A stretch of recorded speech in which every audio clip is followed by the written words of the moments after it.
ফাঁকা বাড়িতে বড় সড়ো চুরি, উধাও সোনার গয়না এবং নগদ লক্ষাধিক টাকা।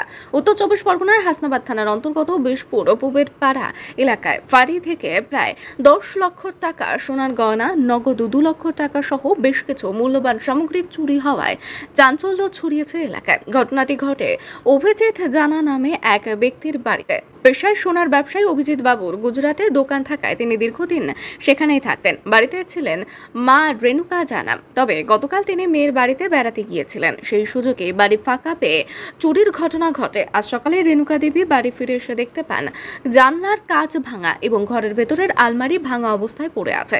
সেখান থেকে প্রায় 8 থেকে 9 ভরির মতো সোনার গয়না, বেশ কিছু রূপোর গয়না, নগদ 1 লক্ষ টাকা ও অন্যান্য দামি সামগ্রী চুরি হয়ে গেছে বলে জানান তিনি। চিৎকারে প্রতিবেশীরা ছুটে আসেন এবং খবর দেয় হাসনাবাদ থানায়। পুলিশ ঘটনাস্থলে এসে তদন্ত শুরু করেছে। সকালে এসে জামাই বাড়ি গিয়েছিলাম জামাই ষষ্ঠীতে, তাই এসে আজকে এসে দেখি যে ওই দরজার পর্দাটা টানানো। আমি পর্দাটা টানি যাইনি, পর্দাটা গোঠানেই ছিল। তখনই আমার সন্দেহ হয়েছে যে ঘরে বাইক আছে, বোধহয় নিয়ে গেছে। তারপরে খুলে ঢুকে দেখি না, বাইক ঠিক আছে। তারপরে দেখছি জিনিসপত্র কিছু নেই, ওই সুকেশ টুকেশ খোলা। আমার কানের চেন, কানের দুল সেগুলো নেই। বড় একটা ভান্ডারে অনেক টাকা ছিল, সেই টাকাগুলো ভান্ডার নিয়ে গেছে। তারপরে একটা মানি ব্যাগের মধ্যে বোধহয় 5-6 হাজার টাকা ছিল, সেটা নিয়ে গেছে।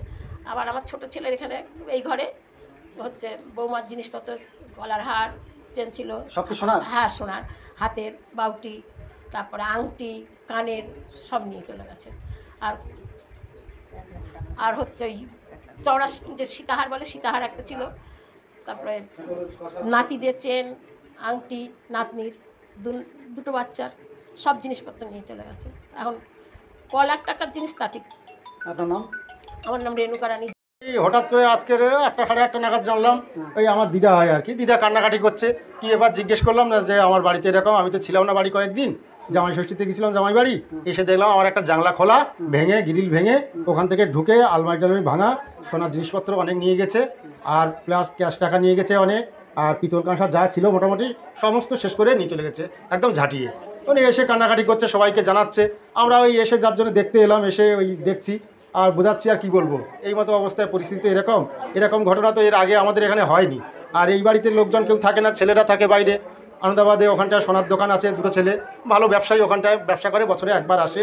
সোনার দোকান এখানে থাকে, এদের বাড়িতে থাকে, মানে দুটো বউ তো, বৌমা দুটো আসলে এখানে সোনার জিনিস এখানে থাকে, তারা এখানটায় এসে ব্যবহার করে। আবার 10-15 দিন 1 মাস পরে যা আসে তারপরে চলে যায়। এখানকার জিনিস এখানেই থাকে, আবার ওখানে গিয়ে ওখানে সোনার, যেহেতু সোনার দোকান আছে ওদের, ওখানটায় সোনার জিনিস আবার ওখানটায় ব্যবহার করে। তাই সেই সব সোনা দানা সবাই জানে। আমার নাম হচ্ছে স্বপন মাখান। আমি তো বাড়ি ছিলাম, ভোরবেলা গিয়ে দোকান খুলেছি, দোকান থেকে এসে আসতে পান্তা খেতে এসেছি। সেই সময় বৌদিকে কান্নাকাটি করছে যে এরকম আমার ঘর দর সব লুটতরাজ হয়ে গেছে। আমি তো জামাই ষষ্ঠীতে গিয়েছিলাম, তা আজকে এসে দেখি এইসব লুটতরাজ হয়ে গেছে। দুটো ছেলে আহমেদাবাদের দোকান আছে ওদের, নিজস্ব বাড়ি ঘরদর আছে, তারা আসে এখানে জিনিসপত্র রেখে যায়, ওখানকার জিনিস এখানে নিয়ে আসে না, এখানকার জিনিস পরে এখানে করে ঢুকে। ওরা 2-10 দিন থাকে, তারপর চলেই যায়। পিতল কাঁসা আমি মাঝে মাঝে আসতাম, পিতল কাঁসা প্রচুর ছিল। ওর শ্বশুরের কালে ছিল, তার আগেরও ছিল।